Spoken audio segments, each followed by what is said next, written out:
saúde tá na mídia. Estamos no ar em mais um episódio do Saúde na Mídia. Inédito, todas as quartas-feiras aqui no YouTube, né? Ainda tem os flashes aí na rede social. E hoje a gente vai falar sobre um assunto que ainda é um tabu entre as mulheres e os homens também, mas principalmente entre as mulheres.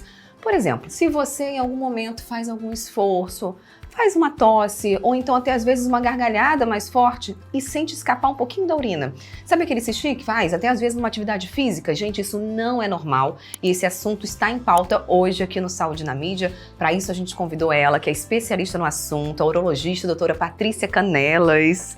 Seja bem-vinda. Doutora. Obrigada pelo convite, meninas. É um prazer estar participando aqui desse projeto com vocês que eu vi nascer, né? É verdade. E que projeto maravilhoso, né? Estamos na nossa terceira temporada. Exatamente. Educar a população com saúde, isso é fantástico. Fundamental. E para iniciar, doutora, o que é a incontinência urinária? Gente, incontinência urinária é o ato de perder urina involuntário. E uma coisa que eu sempre falo, perder urina não é normal. Então, muitas vezes, as pessoas normalizam a perda de urina. Por quê? Porque a mãe perdia ou porque a avó perdia, então a mulher aceita isso como normal. E o nosso propósito aqui hoje é desmistificar exatamente isso sobre a incontinência urinária. Então, perder urina não é normal.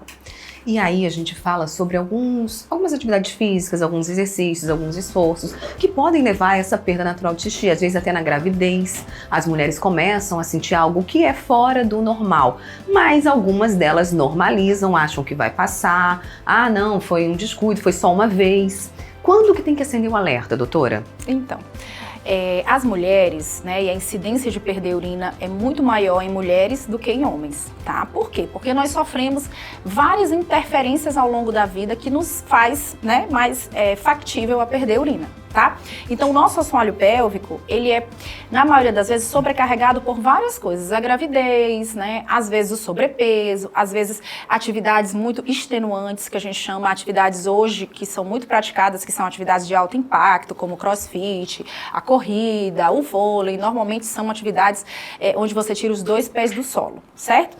Então, como nós somos muito mais favoráveis à perda de urina, normalmente a incidência maior é nas mulheres, né? Quando é que a gente tem que ligar o alerta? Gente, perder urina não é normal, então a gente tem que olhar para o nosso corpo e aos sinais do nosso corpo. Então, se eu estiver tossindo, se eu estiver espirrando, se eu fizer algum movimento ou durante alguma atividade física ou durante atividade sexual, você perder uma gota ou você perder um jatinho ou você fazer escorrer pela perna, não é normal. Então, a hora de procurar é exatamente a hora que você está perdendo urina. Não é achar que é normal. Durante a gravidez, você me falou muito aí que perder é comum, né? As mulheres perderem urina durante a gravidez. Mas por quê? Porque a gente tem uma sobrecarga sobre esse assoalho pélvico. Além do aumento do peso durante a gestação, a gente tem também que a mamãe está carregando aquele bebezinho, né? Em cima ali, aquele sobrepeso em cima desse assoalho pélvico. Quando essa mulher faz uma tosse, quando ela faz um esforço, quando ela agacha, o que acontece? Escorre aquele xixi. Então, a gente tem sempre que ficar alerta e tratar. E quais são os principais tratamentos para a incontinência urinária? Olha, a primeira coisa que a gente define, né, em relação ao tratamento da incontinência urinária é você definir os tipos de incontinência urinária. Então, a princípio, essa mulher tem que ir ao médico, ao urologista que entende, que trabalha, né, milita aí na área das disfunções miccionais, é o que a gente chama, ou a urologia feminina.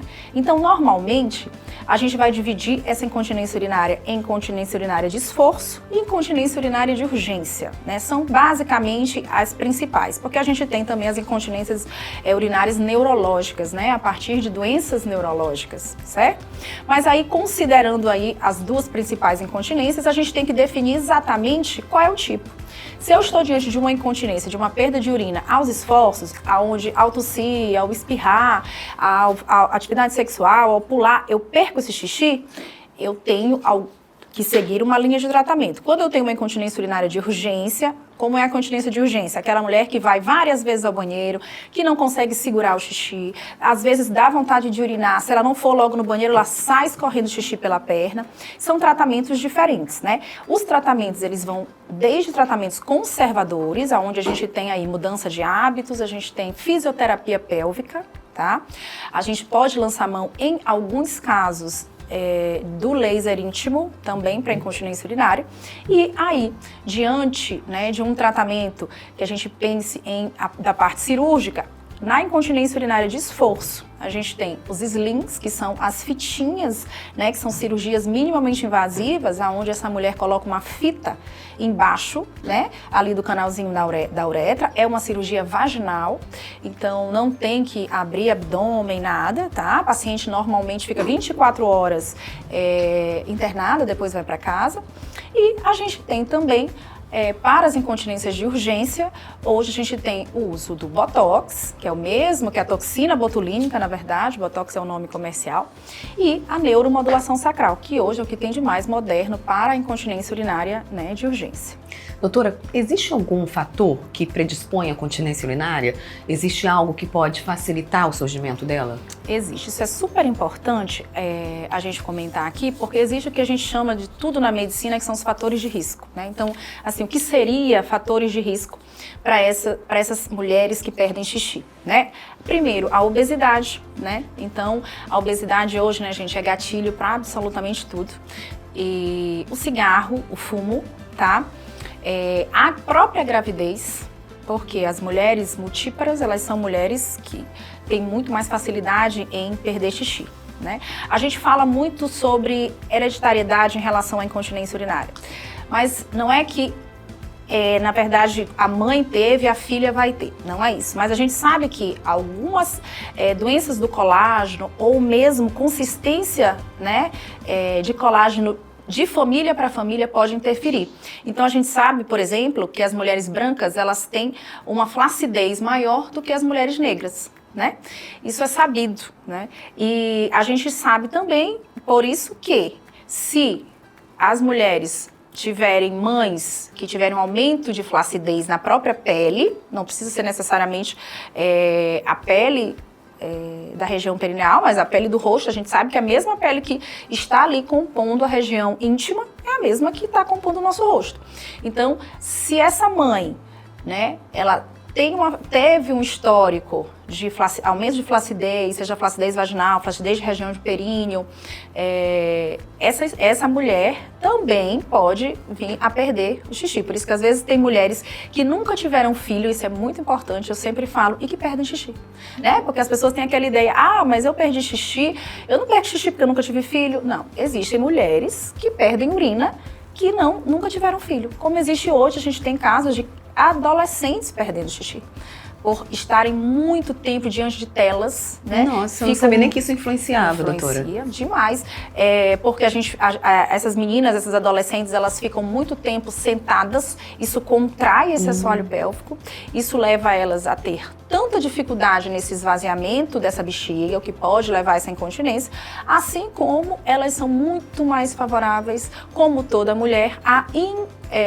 constipação intestinal, que também é um fator de risco. As mulheres mais constipadas, aquelas que demoram muito para evacuar, elas são mulheres muito mais factíveis a perder urina. Por quê? Porque elas estão fazendo força todo o tempo para o centro tendíneo do períneo. Então elas vão tentar fazer com que as fezes saiam e aquilo vai forçando aquele períneo e deixando a flacidez maior. Então também é um fator de risco para a incontinência urinária. Existem formas de prevenção? Você falou uma coisa assim, interessante sobre a urologia feminina.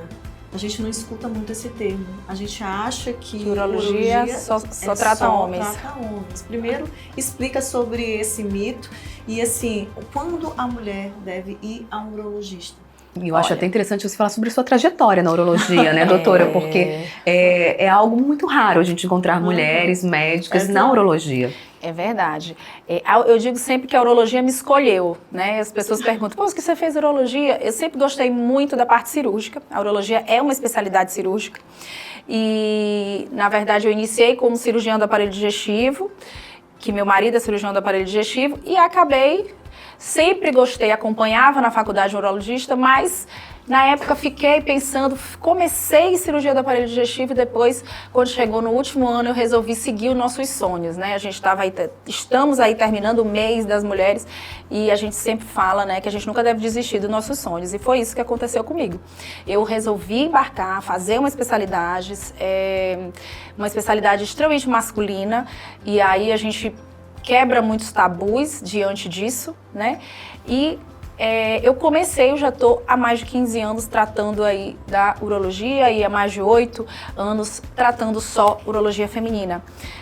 Por quê? Porque eu sentia essa necessidade dessas minhas mulheres, dessas minhas pacientes que chegam para mim e dizem, doutora, é muito mais fácil a gente conversar com uma mulher porque você vai entender, é como se fosse realmente de mulher para mulher. Eu escuto isso muito, né? E eu fico muito feliz de poder estar ajudando essas mulheres, né, nessa trajetória.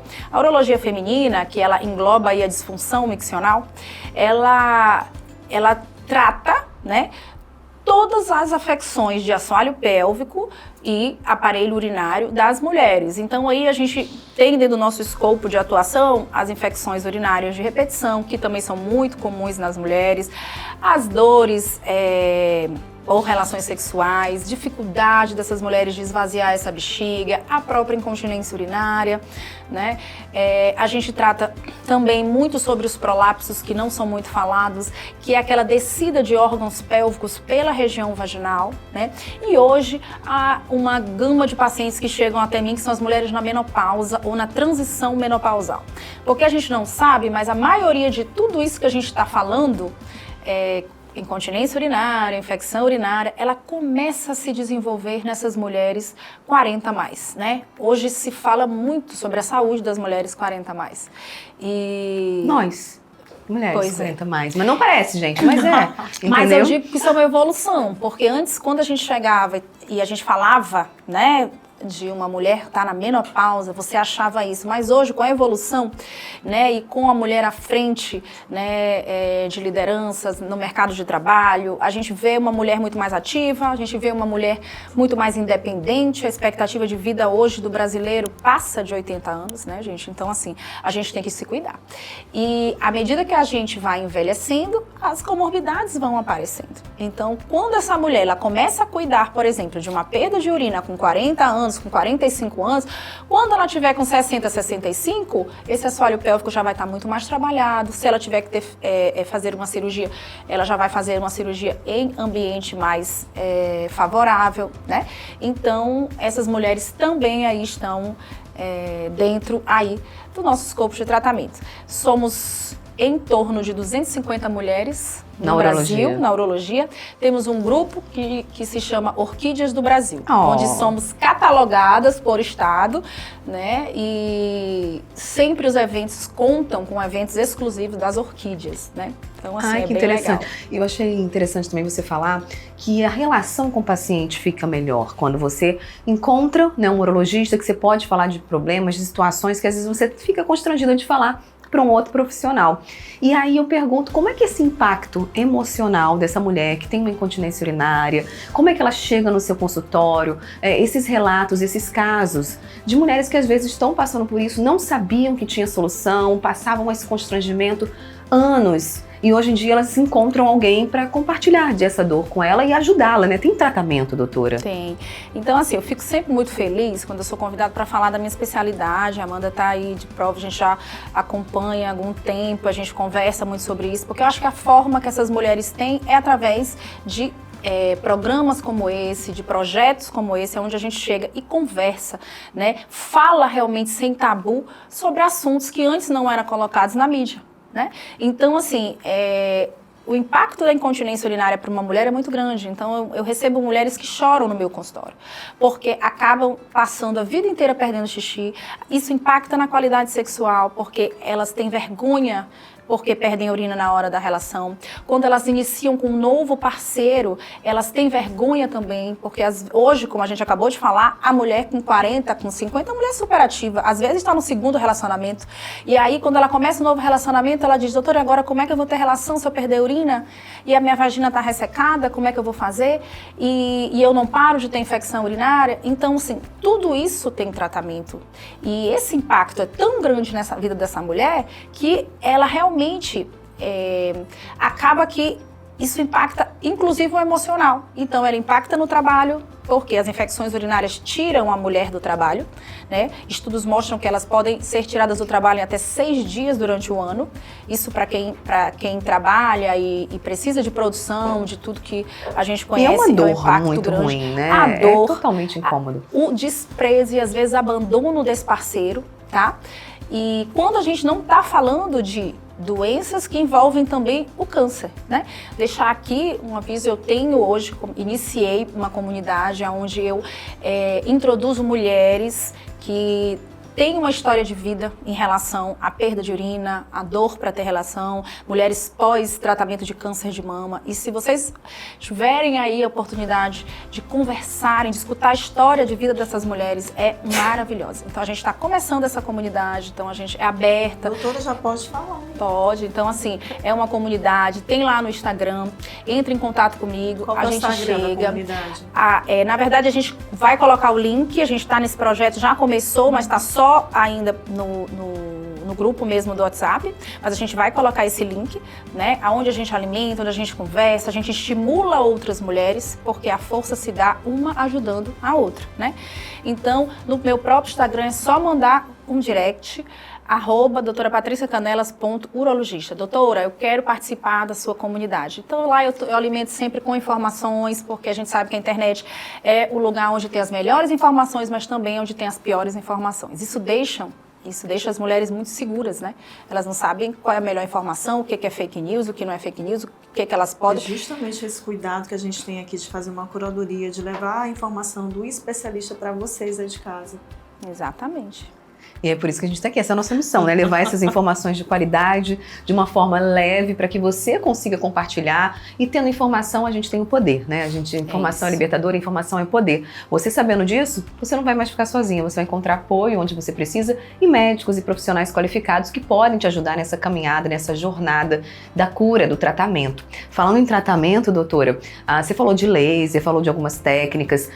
Quais são esses casos que você consegue lidar com um tratamento mais clínico e até também os casos que realmente não tem como evitar uma cirurgia, por exemplo? Então, normalmente a gente parte, né, do princípio que a gente precisa de alguns exames complementares, porque às vezes essa mulher ela não só perde urina, mas ela tem associado uma disfunção do assoalho pélvico. E aí não adianta só eu operar e eu não tratar esse assoalho pélvico, né? Então a primeira coisa é identificar exatamente o que está ali dentro do ecossistema daquela mulher. Às vezes essa mulher perde urina de uma forma que a gente chama emocional. Ela tem a bexiga hiperativa, ela não para de perder urina, por exemplo. Eu tenho pacientes que urinam 24 vezes por dia. O normal é a gente urinar 8. Aí atrapalha sono, atrapalha tudo, tudo, né? Insônia. Com isso ela tem o risco, a idosa, o risco de queda, né? Piora a parte intestinal, as mulheres que estão super constipadas também têm esse fator de risco. Então a gente precisa de um diagnóstico. Um dos exames que a gente realiza é o estudo urodinâmico. O estudo urodinâmico é como se fosse o eletrocardiograma da bexiga. É um exame realizado no consultório, um exame indolor, né? A gente faz com os melhores materiais e através desse exame a gente tem um diagnóstico dessa bexiga. A gente sabe quando é que a gente vai precisar entrar primeiramente com tratamento inicial, conservador, se a gente vai precisar de procedimento cirúrgico. Normalmente, a fisioterapia pélvica, ela está indicada sempre de início para todos os casos, certo? Caso de falhas da fisioterapia pélvica, por exemplo, a gente pode lançar mão aí dos tratamentos cirúrgicos. Sendo que tem pacientes que já chegam para mim que já passaram por várias fisioterapias, já fizeram vários tipos de tratamento e que tem perda importante de urina. Aí realmente a gente precisa partir diretamente aí para um procedimento cirúrgico. E a gente falou de diagnóstico, falamos de tratamentos, mas no que se diz respeito à prevenção. Eu lembro que quando eu tive o meu primeiro filho, o meu ginecologista, ele já, mesmo na gravidez, ele já me indicava a fazer a fisioterapia pélvica. É isso, a prevenção, ela é super importante. Então hoje aqui, o que a gente fala em prevenção para quem está escutando a gente, que quer dizer, como é que eu tenho que fazer, ou o que eu tenho que fazer para mim não ter incontinência calcinha urinária. de algodão, não pode ser calcinha de renda? Isso aí também é prevenção, Tudo, doutora? Eu digo sempre que a gente tem que, do mesmo jeito que a gente tem que cuidar do rosto, a gente tem que cuidar da região íntima, né? Então vai desde cuidados com a pele, cuidados com a calcinha, né, com o tipo de material, a gente vive num local muito quente, né? Aumento de ingesta de líquido, isso é muito comum. As pessoas pessoas confundirem e dizerem, doutora, mas eu perco urina, então eu paro de tomar água. Isso é uma bola de neve. Quando ela para de tomar água para não perder xixi porque tosse, ela aumenta o risco de infecção urinária. Ela piora a constipação intestinal. Então, assim, a urina, a água, gente, é livre demanda. O que eu oriento, 2 horas antes de dormir, parar de tomar água também. Porque às vezes você passa o dia inteiro não tomando água e à noite, quando você chega em casa, no trabalho, eita, não tomei água. Sede, e aí, água. Aí não tem jeito, eu passar a noite inteira fazendo xixi, né? Piora o sono, dá insônia. Prática de atividades físicas, super importante, tá? Não é atividade física onde eu tenho uma extenuação muscular. Não, atividade física como manda, né, como se orienta a Organização Mundial da Saúde, 20 a 30 minutos diários, né, entre aeróbico e musculação, tá, gente? Melhora de alimentação, o tratamento do intestino, o intestino é fundamental, o nosso intestino é o segundo cérebro, então ele tem que funcionar, ele tem que estar sendo, o paciente não pode fazer força para ir no banheiro, né? E a fisioterapia pélvica, que é extremamente importante, além do controle local da região vaginal, né? Porque se essa mulher estiver na menopausa, eu vou ter que tratar essa vagina e tá indicado os cremes vaginais, a reposição hormonal tópica, né? O laser vaginal, né? E de tudo que eu sempre falo também, o cuidado com o emocional, né? Que hoje a gente às vezes deixa de lado e a gente precisa, né, controlar a ansiedade, porque a ansiedade também é fator de risco para algumas perdas urinárias. Gente, aprendemos muito que até a ansiedade pode levar à perda de xixi. E agora, o que a gente faz? Procura a doutora Patrícia Canerta. E é claro, eu acompanho Saúde na Mídia. Gente, chegou o finalzinho do nosso programa. Já passou voando. Já tá na hora da caixa preta. Já está na hora da caixa preta. Doutora, abra a caixa preta, fique à vontade. Você vai descobrir que tem uma surpresa pra você aí dentro. E você pode escolher, tá? A gente deixa você escolher a surpresa que você quer. Bora ver aqui, gente. Tem uma perguntinha que você vai ler a pergunta e responder para a sua audiência. O que você acha que realmente importa no final das contas? Geral? No que veio na tua cabeça. Gente, eu vou responder isso em uma palavra, né? Que eu acho que significa muito o que eu penso, prego e levo para as minhas pacientes. No final das contas, o que realmente importa é Deus. Então, assim, se a gente não tiver Deus como nosso propósito, na frente de tudo, nada disso aqui acontece. Então, por que a gente vê brilho nos olhos dessas meninas, né, quando estão aqui nesse projeto maravilhoso, né? Eu que fico até arrepiada de falar da minha especialidade. Ninguém às vezes pergunta por que você quis fazer urologia, né? Uma especialidade de tantos tabus. Mas é por isso, porque eu acho que Deus escolhe, Deus coloca a gente nos caminhos que Ele quer que a gente esteja. Então, no final das contas, o que eu acho que importa é a presença de Deus na vida da gente. Com certeza. Muito obrigada pela sua participação aqui com a gente. Foi um prazer recebê-la aqui no Saúde na Mídia, doutora. Obrigada, meninas. A gente espera que você volte outras vezes também. E vocês que acompanham a gente, compartilhem com pessoas que precisam saber sobre esse assunto. É muito simples, é só você encaminhar aqui, ó, esse aviãozinho. E você também pode aproveitar e comentar aqui quais outras pautas você gostaria de ouvir e se inscrever também no nosso canal, porque aí toda semana você vai receber uma notificação quando a gente colocar um episódio novo para você. E pode acompanhar a gente no Instagram também, @Saúde na Mídia Oficial, mandar lá sua pergunta, comentar, inclusive essa matéria. A gente espera você, viu? Até o próximo episódio. Tchau, tchau, gente. Saúde!